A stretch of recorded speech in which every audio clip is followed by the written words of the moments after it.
来搜聊兴趣不孤单。本节目由1亿年轻人的快乐星球搜 APP 独家冠名播出。你的健康我守护，大胆走上追光路。本节目由天猫好药特约赞助播出。追光不透支，让强大更强大。本节目由能量植物饮品藏猛玛赞助播出。本节目由喜多多鲜炖银耳赞助播出。吃银耳补胶质，就选喜多多。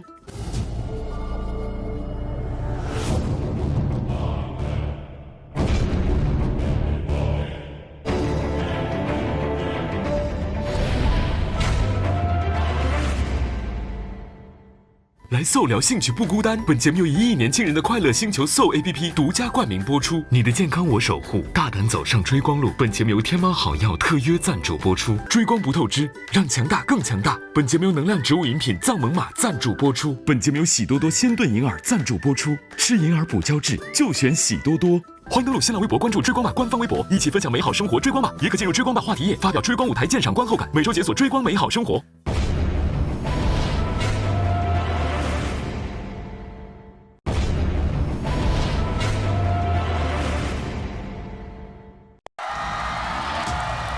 上期热血之光第2次公演，战况激烈。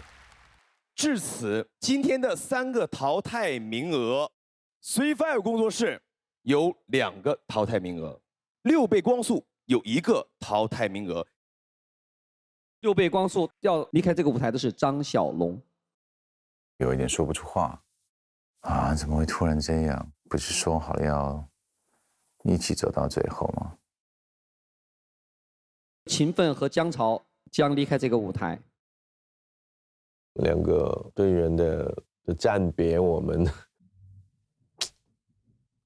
对就挺讨厌自己今天晚上的表现的。今晚传承之光第3次公演即将开启。为了更好地表达公演主题，4大工作室将迎来新年追光游园会，感受中华传统文化的魅力。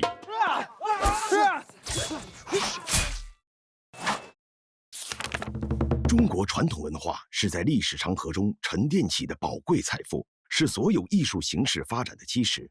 正值新年之际，追光者们化身为玉树临风、才华横溢的追光书院的才子们，来到美丽的古风小镇无锡拈花湾景区，参与新年国风民乐会和武术创意剧场，感受中华文化的博大精深，并将中华文化元素融入到舞台公演之中。在文武2场比试中获胜的队伍将优先选择公演的歌曲。现在有请才子们登场亮相，掌声有请见所未见工作室。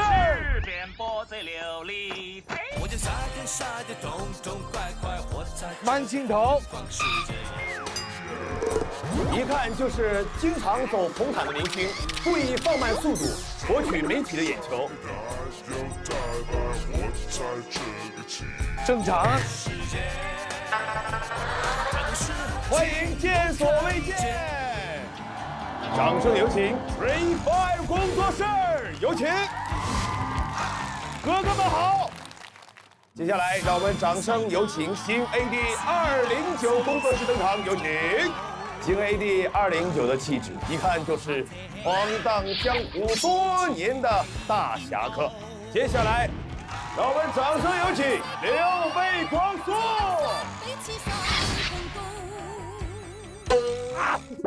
刀下留人呐，把自己留住啊！我没有，我刚才我说垫一下，然后一垫，啪！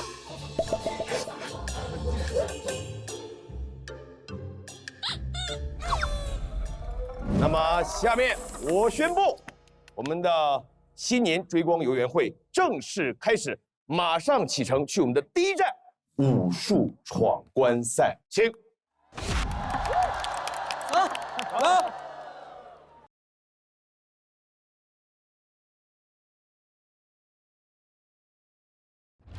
武术有着悠久的历史，具有极其广泛的群众基础，是中国劳动人民在长期的社会实践中不断积累和丰富起来的一项宝贵的文化遗产。接下来，追光才子们将要领略的就是我们中国的武文化。哇，南拳。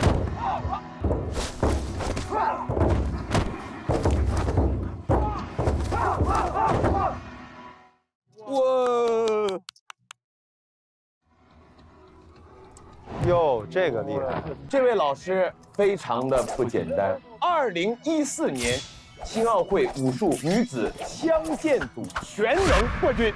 漂亮！剑是中华武术的重要组成部分，在中国传统武术中有着很高的地位，为兵器中之神，有君子之风。剑术特点是轻快敏捷、潇洒飘逸。这个真刷力，太稳了我。哎，好，帅！哇！古代的枪是中华武术的常用器械，哇！也称作为长兵之帅、百兵之王。哎呦，枪术在我国历史悠久，主要动作为拦、拿、扎，力求枪扎一线，出枪似潜龙出水，收枪如猛虎入洞。好。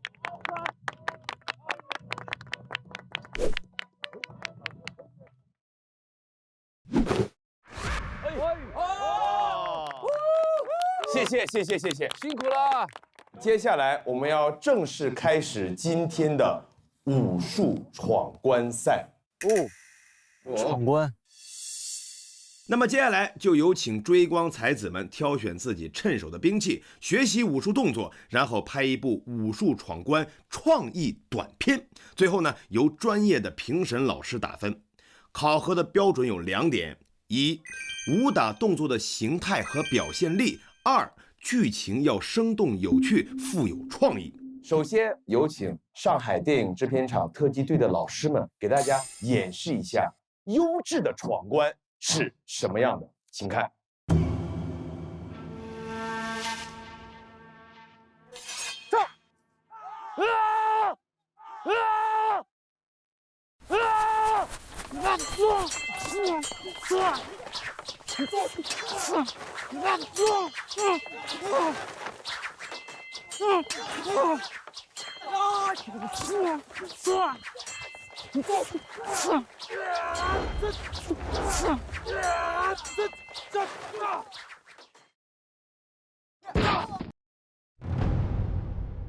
好，表演结束。我们为4个书院呢，分别邀请了1位老师到现场对大家进行武术动作的指导。各位可以进入 Soul 在群聊派对中与武术老师好好的畅聊，加深了解。也可以点击他们的头像，查看自己与他们的兴趣匹配度，选择一位最适合自己书院的武术教练。请大家打开 Soul APP， 打开追光者的武馆群聊派对。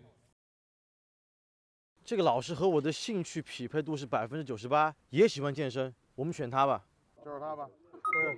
而且呢，武术老师们的头像都是按照自己的形象捏脸做成的，各位可以根据头像在现场找到对应的武术老师。对，是戴帽子。哇，对。现在挺多年轻人愿意学功夫，强身健体。是的。哎呀，老师，我们找到师傅了。这是我们老师。哦，对。是我。哎，好的，现在4大工作室都找到了自己的武术老师。我先慢走一下啊，慢走。来，我们慢走啊。来，第一下，走，反身挡刀，反身，挡刀压完以后侧身，滑，看到他，上来，1刀，2刀，3刀，压，推开，一脚，对。大家呢在学习武术动作的同时，别忘了老师的发声也很重要，因为你们的发声其实和我们的武打演员之间是一个节奏的配合。对，你一喊就给他了一个节奏，就下，哎，对，有了音效之后，画面就灵动了。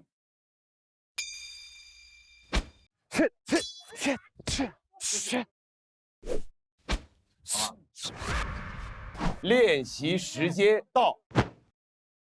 好的，谢谢各位老师。接下来各个小组找到自己的队友，商量营救公主的剧情。我们商量剧情，我们得。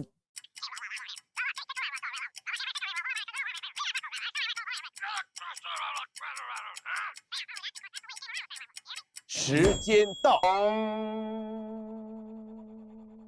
那么接下来正式开启我们今天这一轮的武术闯关赛。谁想第一个挑战黑衣人哪一组？请举手。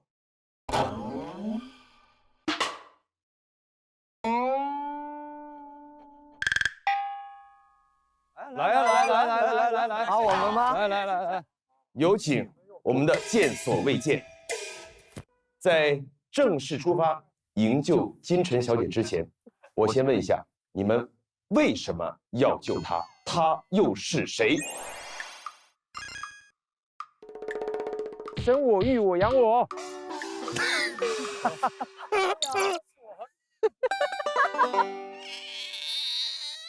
是我何人？魏健大哥。没有天哪有地，没有地哪有儿。所以说她是我们的妈妈。好，那妈妈是为什么被绑架了呢？妈是被我们的爸绑住的。爸爸为什么绑咱的妈呢？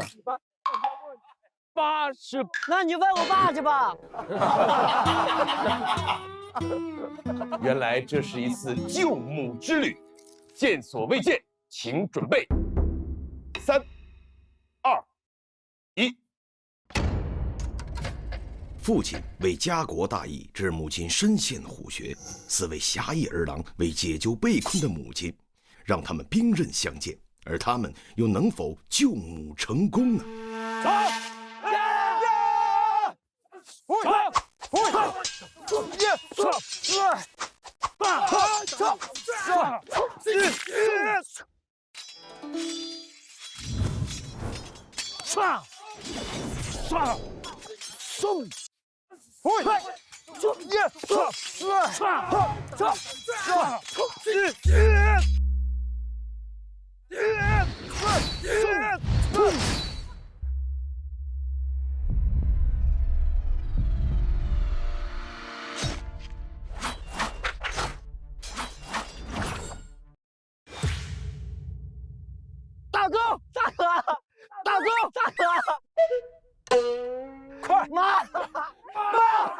妈！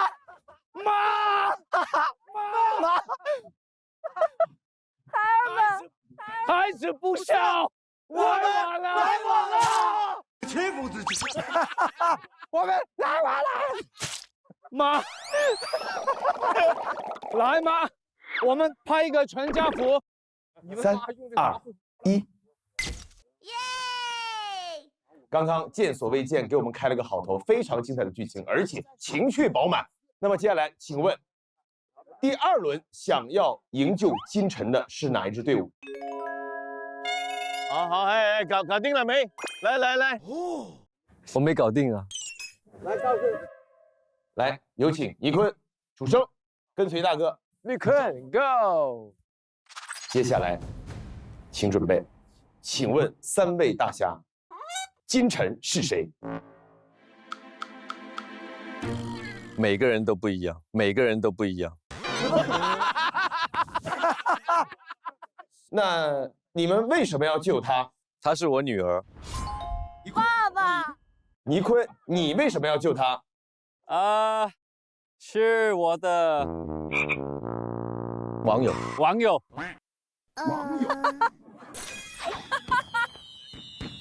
他透过那个 Show App 来认识的。Yeah. She was kidnapped by some bad guy. Yeah, and she sent me a message through Soul App. Yeah, through Show App. 好 ，OK。那您是谁？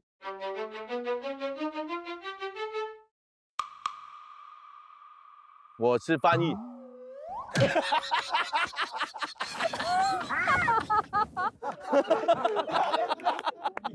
这太狠了！咦，不收 M， 这也是这样的。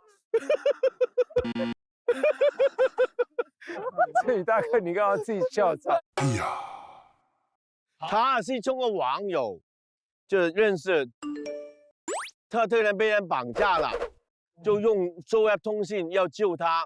他就在那个 app 找他的父亲确认，这样会救他是不是女儿？但是他们一个讲英文，一个讲中文，沟通不了，就找一个翻译。Nice。这故事超级复杂。那翻译帮他们翻译一下语言就好。为什么还要来亲自参与营救？我其实我就是一个会武功的翻译，会武功的翻译。现在剧情。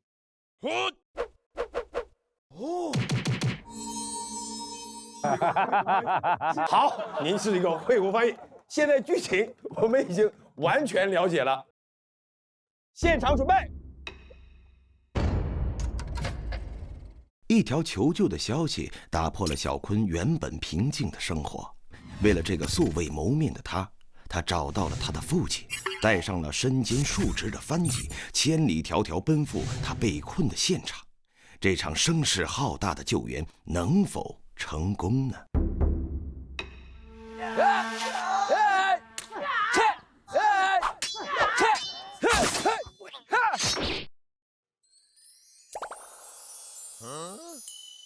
搞错了，再来。他是通过网友就认识，他虽然被人绑架了，就用周 app 通信要救他。她是我女儿，我其实我就是一个会武功的翻译。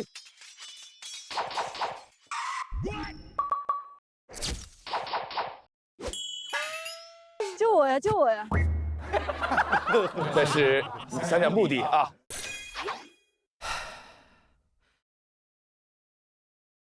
哎，康，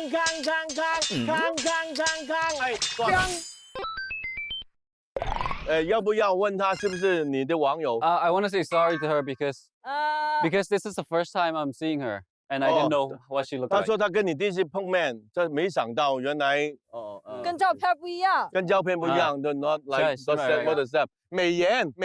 Yeah. 那我自己解决了得了。No， 他想伸手解决你。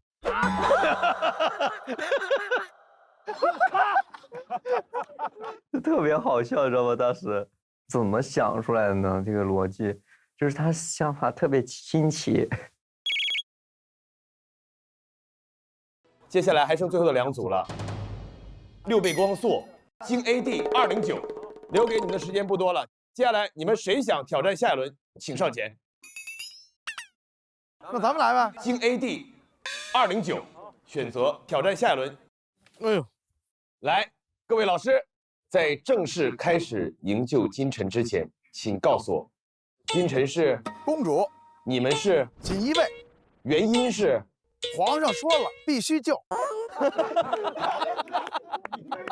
我们有词儿啊，有词儿。好，现场各部门准备，3、2、1 ，Action！ 一道密令揭开了公主失踪的线索，锦衣卫风雨兼程，终于赶到了公主被关押的地方。以少敌多的他们能否完成任务？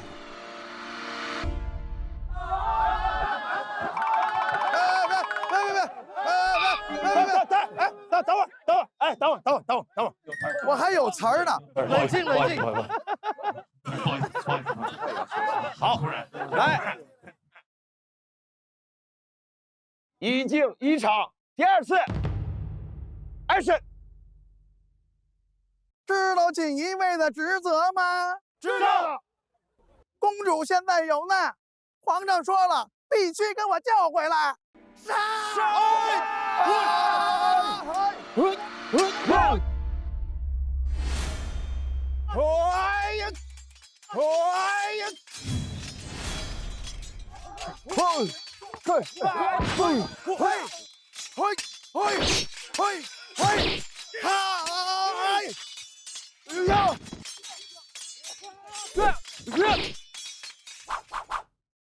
快！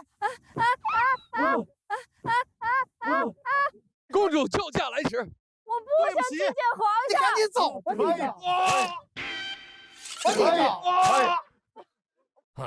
怎么会这样？这有什么呀？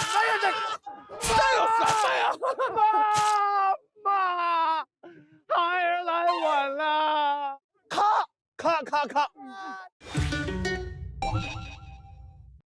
接下来，6倍光速压轴出场。现在都了解自己要打哪些人了吗？我打那个拿麦克风的。好的，准备好了是吧？准备好了。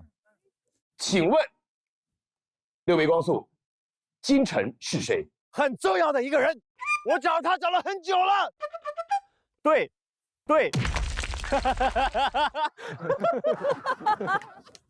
这2句半漂亮。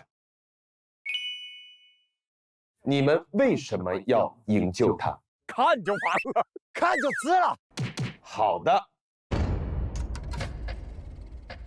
3个不明来路的人为什么铤而走险要营救被困的他？他们之间究竟发生了什么？答案即将揭晓。金晨！啊！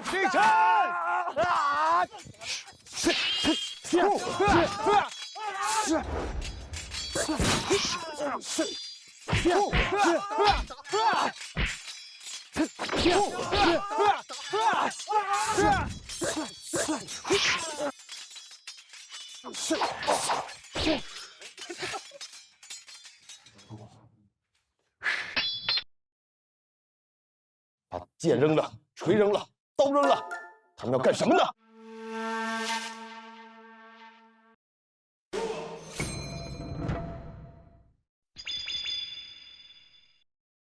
等等，我们改剧本了，都回来，站回来。不是那个了吗？不是了，换了。1、2、3，金晨，什么时候还钱？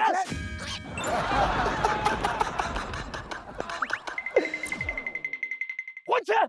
如果不还钱，拿人抵债。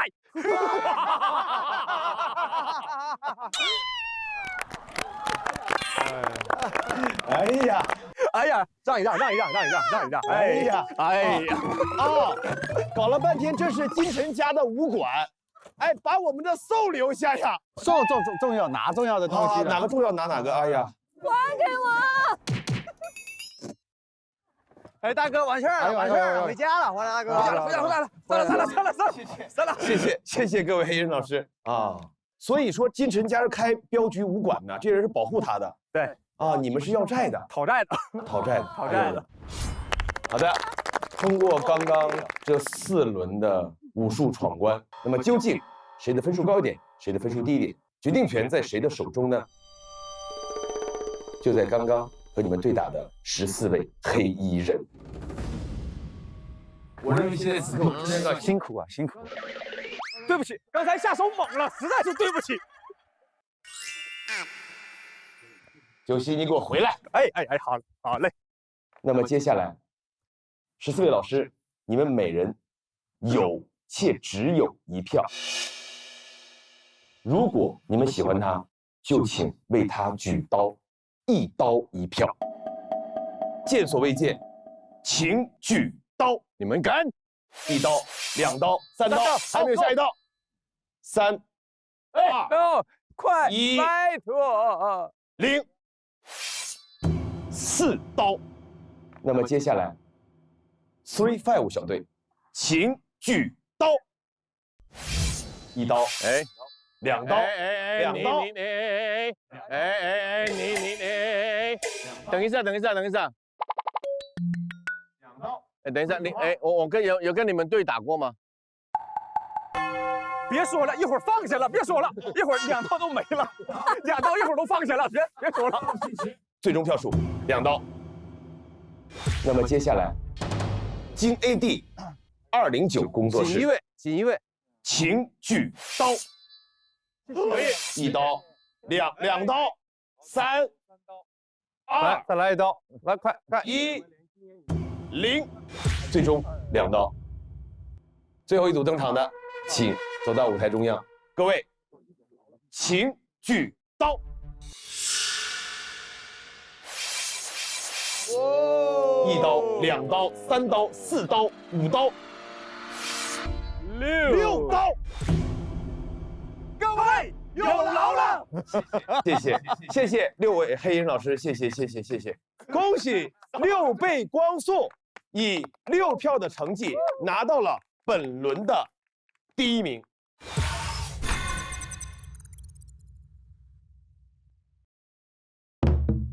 女士们、先生们，伴随着喜庆祥和的音乐，我们新的一年新年音乐会即将拉开帷幕。那今天呢，略备保酒素菜，在音乐会正式开始之前，请各位先垫吧。客气，来，新年快乐，来，新年快乐。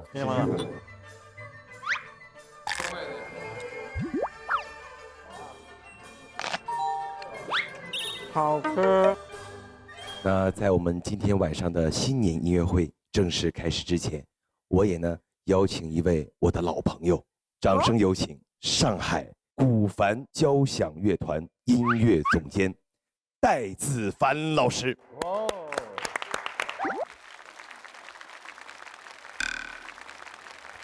你们认识多久啊？大概有半天了。哎呀，造型太好了。来，谢谢沈南老师。哎，戴老师您客气。戴老师既然来了，想必也是带着任务来的，先给我们科普一下关于民族乐器的一些知识吧。好的，请开屏风。开屏风，然后要干嘛？哎呦，真的有人！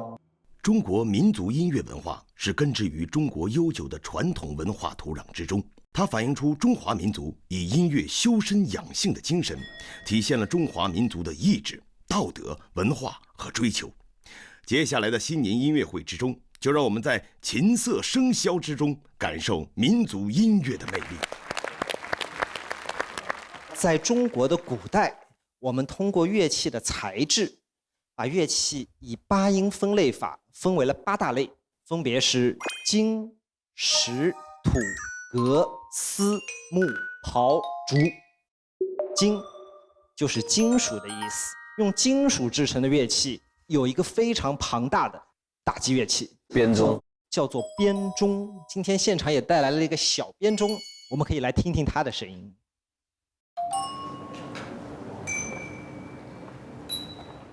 第二个石制的乐器，代表乐器有磬。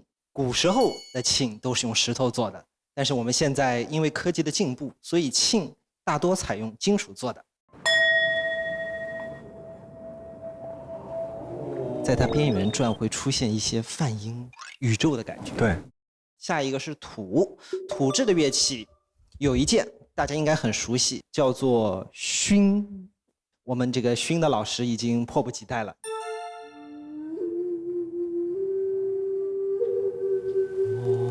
凄美苍凉的声儿。哇，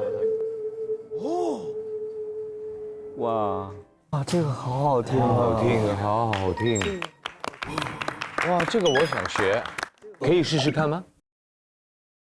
剩下8个手指都要摁住。可以吹了。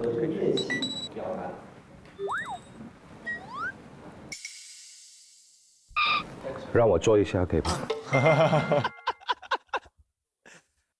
请。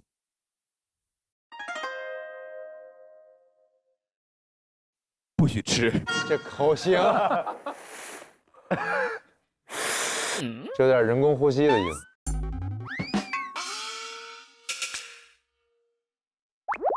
哎，这回要想。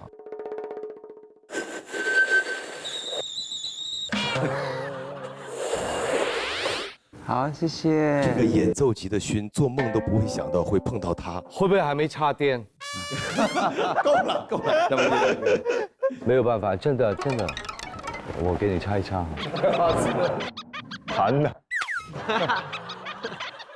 老师，请坐。这太好听。那么金、石、土、革，用皮革做成的乐器，比如说中国大鼓。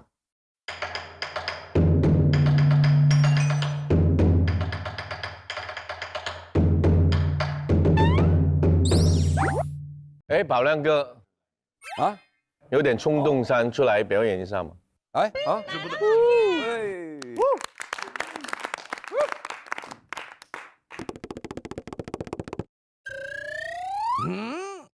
还有这个呢，这个会。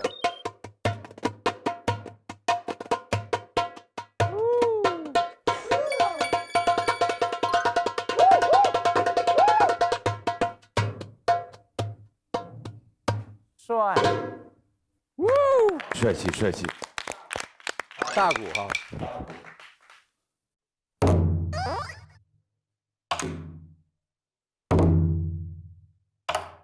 是这意思吧？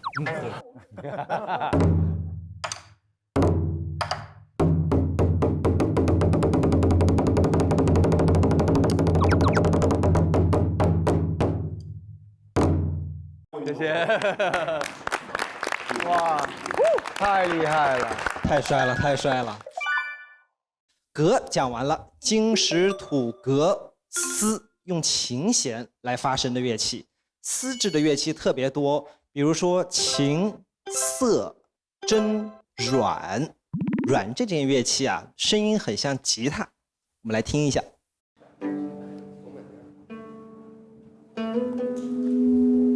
哦。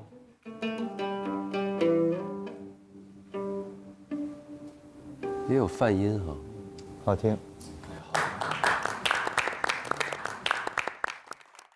我想试试，因为我小的时候弹过中阮。哇，已经有大概70年没有再摸过中阮了。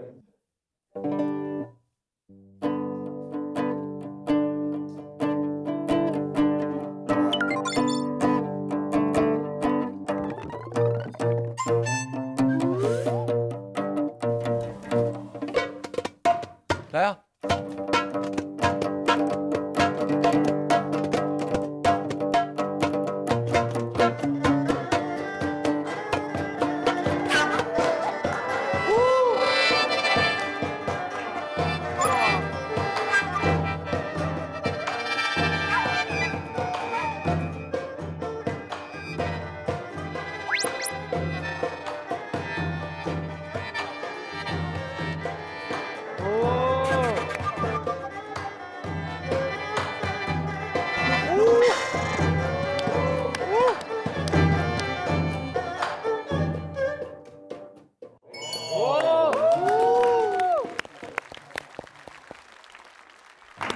太帅了，太帅了！到了第6位，木鱼。好嘞，谢谢。木完了以后，金石土革丝木刨。刨的代表乐器有笙跟竽，笙跟竽其实都是同种的乐器，它是中国包括世界上管乐器唯一能演奏和音复调的乐器。我们来听一下。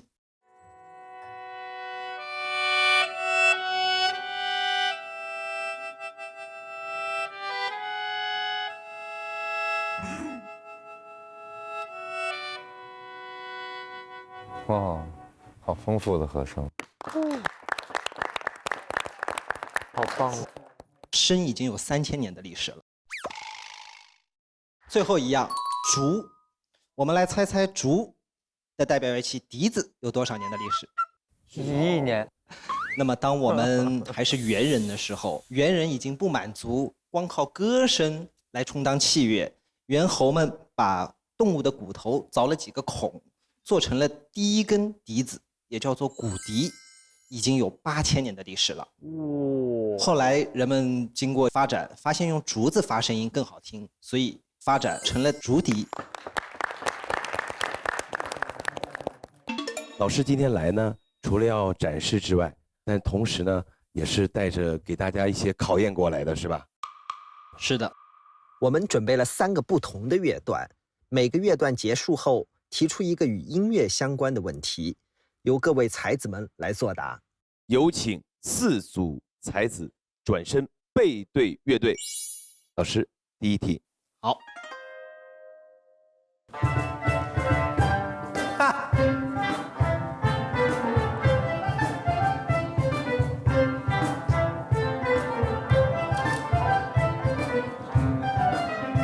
这是啥？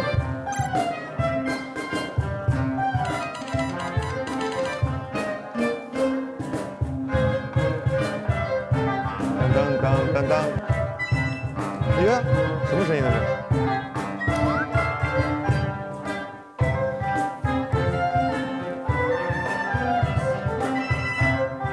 that？ 合音的那个。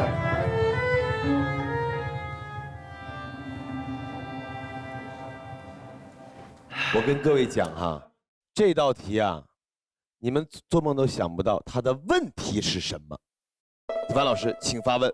好，这道问题也是我们做梦想出来的。哇天，什么？刚刚听到的乐曲《超级马里奥》，当中马里奥吃到金币的声音是什么乐器发出的？好，请作答，写在题板上。哦，我还真听到了那个特别奇怪的是，等一下，他顶到金币的时候有2个声音，一个是顶到金币咕铃一个声音，还有另外一个是那个旋律，说的是那个旋律还是那个金币的声音？是那个，是那个吧？啊，只是吃到金币的那个声音。咯铃咯铃咯铃咯铃那个声音是吧？是的。咯铃咯铃咯铃咯铃咯铃咯铃咯铃咯铃咯铃。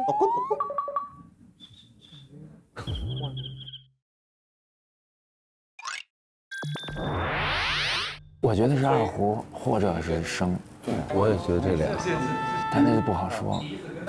扬琴二胡不知道是哪个，反正那个二胡比较有点虚，有点像一的声音，那就是扬琴呗。宗伟哥，因为我在这儿听了，我觉得那个冰冰，就感觉是，反正我这个身后的，所以我们只需要那个声音而已。钱币的声音，你觉得是什么声音？我觉得是红色的。那如果不灵不灵的话，就不是声吹不出来那种颗粒的东西。扬琴拿那个币拨的声音。行，咱就这么着吧。声吧，声。3、2、1，亮题板。京 AD 209的答案是扬琴，6倍光速，声，见所未见，声。首先来说一下。这2个里面有没有正确答案？有。那究竟是笙还是扬琴呢？那么正确答案是笙。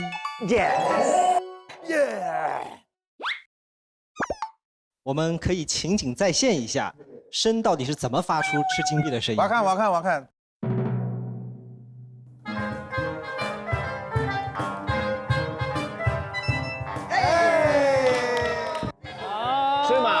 因为只有它有唱是一个吹奏的东西才能发出这个声音的，其他都是拉的东西，不可能。哎呦，哎，他也可以。但那个声音是，你听得出噔噔。因为如果是陶瓷那个就没有那么尖的了。佩服。啊 ，professional。哎，那吴镇宇大哥，您是从多大的时候开始接触中国的民族乐器的呢？小时候啊，那是从1968年开始。那看来只是有不只是半个多世纪啊，民族乐器的积累，对，很难得。好了，其他3支队伍，一组加1分。来，老师，下一题。好，请所有才子背过身去。我们音乐开始。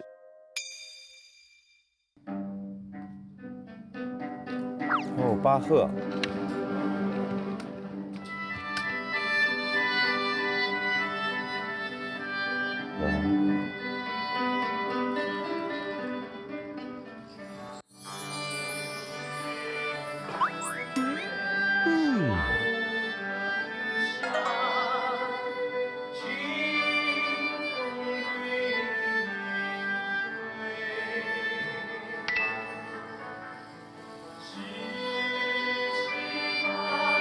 望春风。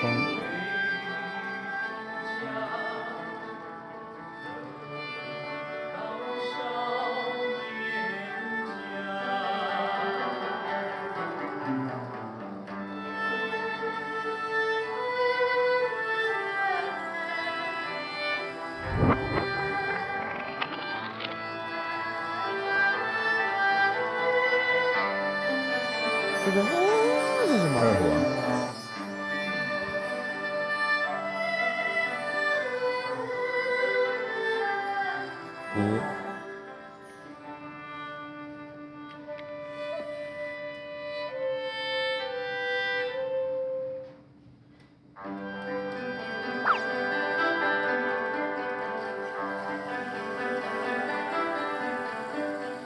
对，扬琴。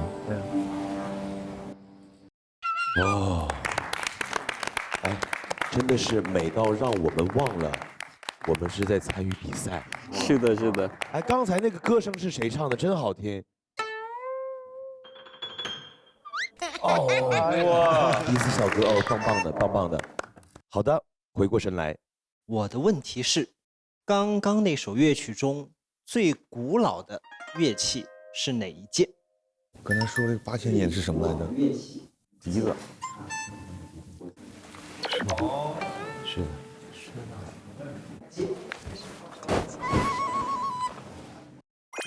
哎，等会儿。哎，我想。 3、2、1，亮题板。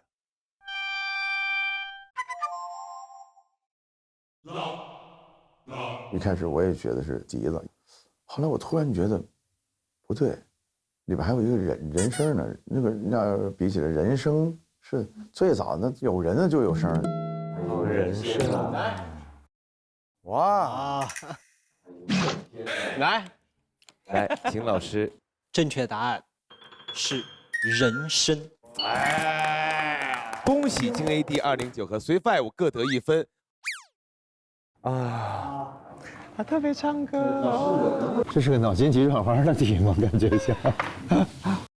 吴镇宇大哥，最后一道题了。到目前为止，您保持着不败的战绩。那你现在此时此刻心里会不会有压力？会不会有那种成名之后的负担感？嘿，一个乱猜的人怎么会有压力？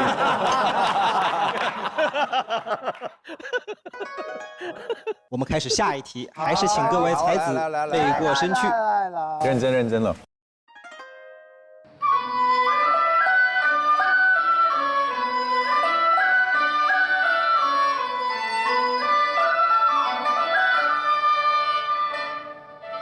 笛扬琴声。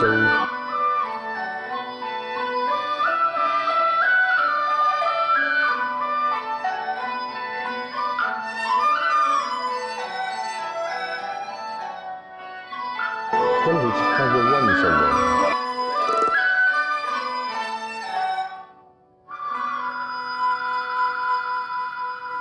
哦，他抄了几条木鱼。好，请转身。好难呐！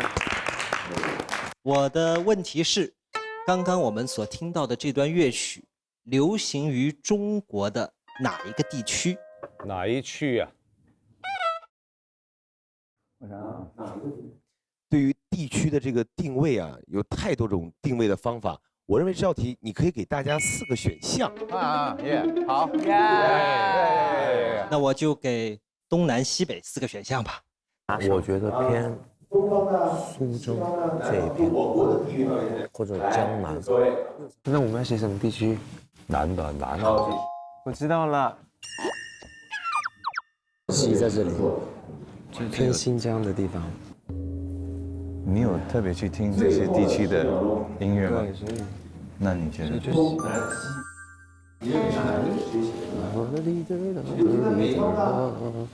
小的。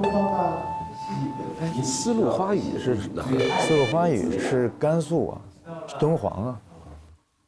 那是什么？我怎么听着有点那个？西域。东南西北啊，东南西北。那就是博一下了。我天哪，我现在的心都悬着，只为了一个男人，他是否能够保持不败的战绩？上海是鱼。上海。现在吴镇宇大哥是在为荣誉而战了，你知道吗？3、2、1，翻牌。209答案西，六倍光速西，见所未见南。吴镇宇大哥直接淘汰。因为我们只有东南西北。不是，因为我不知道这个地方在东还是南还是西还是北。你说那个地区嘛，我就直接答地区就好了。好，来答案。虽然我们4个选项东南西北，但是我觉得吴镇宇大哥回答的是最正确的。刚刚我们听到的是江南丝竹，这个曲种流行于江苏的太仓、上海。惊呆了老铁，这是什么表演？这怎么可能？吴镇宇大哥，因为我不懂东南西北，不懂东南西啊！我天，原来不了解你，太厉害了。吴镇宇大哥可真了不得呀！我的天哪，我真不知道大哥有对国乐有这么深刻的这种认识。哇！但是我们也写对了呀，南呀，南不对，上海应该等会儿，那你告诉我东南西北我该填什么？东。哦，东啊，所以说这一轮唯一答对的是没有写标准选项的。哇，吴镇宇老师，1968年啊，1968年，果然名不虚传。好的，我们来看一下，到目前为止，各位在本轮获得了多少个元宝呢？完了，都没有了，元宝，元宝。我感觉这好像没有悬念一样。恭喜随 Five 获得第1名，并列第2的是见所未见工作室京 AD 209 6倍光速。那么各位才子，我说了这么多，其实我也本身是一个民族乐器的演奏者。哦，我去拿我的乐器。哦，重量级的，猜他，哎，咱们猜一下他是什么乐器？好，猜一下，究竟我们的子凡老师是演奏什么民族乐器的？去哪？这样，咱们那个划定小点的范围，子凡老师会的乐器现场有吗？那好，现场有，那咱们就硬猜。二胡，我都觉得是二胡。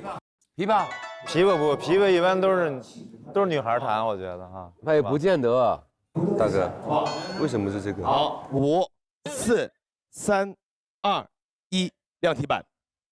二胡，我们是琵琶。声，好，看看谁的答案是正确的啊！来，掌声有请子凡老师，有请。哇！声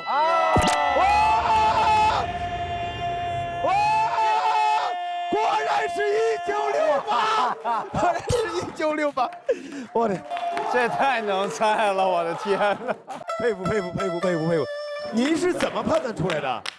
因为呀，他吹的脸都青啊。不是，因为他点头的力量没他大。什么点头力量比他大？你看他点头的时候，很认同他玩的乐器。他们说，他就是个。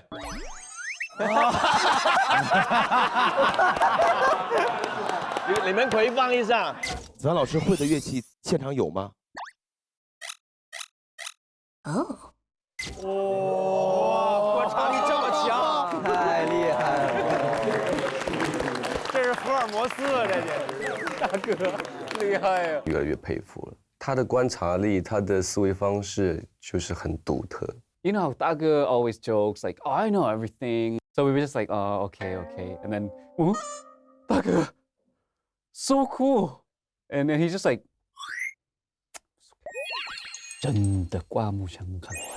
好厉害，厉害啊 From now on, I will only listen to you. 你可以不相信任何人，但是一定要相信1968年吴镇宇。服了。各位，今天吃的开心吗？开心。听我们的传统民乐开心吗？开心。真的非常开心，真太好了。希望大家呢，通过我们今天的新年歌会，能够真正的了解或者是爱上我们的传统民乐。那么接下来，让我们掌声有请上海古凡交响乐团丝竹乐团为我们带来《花好月圆》。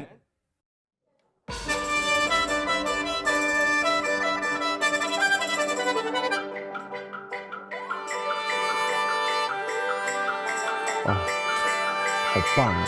老师的屏风一拉开的时候，我看哇，好多是我认识的乐器，但也好多是我不认识的乐器。我觉得就打开了我新世界大门，很意外，也很惊喜，就那么的好听，你会觉得跟古人在那一个时刻有一个时空关联。我感觉到我们现场所有的哥哥们都学到不少，而且每一位哥哥们都很有兴趣去学、去知道。我相信是喜欢音乐的人参与其中，一定会觉得好玩、开心。